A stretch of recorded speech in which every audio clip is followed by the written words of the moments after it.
ಈ ವಿಷಯವನ್ನು ನೀವು ಗಮನಿಸಲೇಬೇಕು. ಒಬ್ಬ ವ್ಯಕ್ತಿಗೆ ತನ್ನ ಜೀವನದಲ್ಲಿ ಒಂದೇ ಒಂದು ವಕ್ತ ನಮಾಜ್ ಕಲಾ ಇದ್ದರೂ ಕೂಡ ಆತ ನಾಳೆ ಪರಲೋಕದಲ್ಲಿ ಘನಘೋರವಾದಂತಹ ಒಂದು ಶಿಕ್ಷೆಯನ್ನು ಅನುಭವಿಸಬೇಕಾಗ್ತದೆ. ಕಲಾ ಇರುವಂತಹ ನಮಾಜನ್ನು ನಿರ್ವಹಿಸದೆ ತನ್ನ ಜೀವನ ಪರ್ಯಂತೆ ಎಷ್ಟೇ 10 ಗೋಗರದು ತೌಬಾ ಮಾಡಿದರೂ ಕೂಡ ಅಲ್ಲಾಹನು ಆತನ ತೌಬಾವನ್ನು ಸ್ವೀಕರಿಸುವುದಿಲ್ಲ. ನಮಾಜ್ ಕಲಾ ಆಗಿರುವುದಕ್ಕಿರುವ ತೌಬಾ ಅದನ್ನು ಪುನಃ ನಿರ್ವಹಿಸುವುದಾಗಿದೆ. ನಮಾಜ್ ಕಲಾ ಇರುವ ವ್ಯಕ್ತಿ ಅನಾವಶ್ಯಕವಾಗಿ ಸಮಯವನ್ನು ಪೋಲು ಮಾಡುವುದು ಕೂಡ ಹರಾಮ್ ಆಗಿದೆ ಎಂದು ಫತಹುಲ್ ಮುಯಿನ್ ನಲ್ಲಿ ಕಾಣಬಹುದು.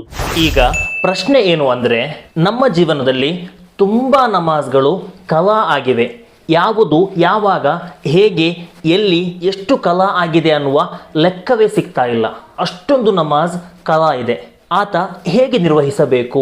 ಉತ್ತರವನ್ನು ನಿಹಾಯತುಲ್ ಮುಹ್ತಾಜ್ರಿಂದ ನೋಡೋಣ. ಹೆಚ್ಚು ಕಡಿಮೆ ಅಂದಾಜು ಒಂದು 3 ವರ್ಷದ ನಮಾಜ್ ಒಬ್ಬಾತನಿಗೆ ಕಲಾ ಇದೆ ಅಂತಾದರೆ ಆತ 3.5-4 ವರ್ಷದಷ್ಟು ನಮಾಜನ್ನು ಕಲಾ ನಿರ್ವಹಿಸಬೇಕು. ಆಗ ಆತನಿಗೆ ಖಚಿತತೆ ಲಭಿಸ್ತದೆ, ನನ್ನ ಎಲ್ಲ ನಮಾಜ್ಗಳು ಕೂಡ ಈಗ ಕಲಾ ಸಂದಾಯವಾಗಿದೆ ಅಂತ. ಅಂದರೆ ಈಗ ನನ್ನ ನಮಾಜ್ ಒಂದು ಕೂಡ ಕಲಾ ಇಲ್ಲ ಎನ್ನುವಂತಹ ಒಂದು ಮನಸ್ಥಿತಿ ಬರುವ ಮಟ್ಟಿಗೆ, ಮನಸ್ಸಿಗೆ ಸಮಾಧಾನವಾಗುವ ಮಟ್ಟಿಗೆ ನಾವು ನಮಾಜನ್ನು ಕಲಾ ನಿರ್ವಹಿಸಬೇಕು.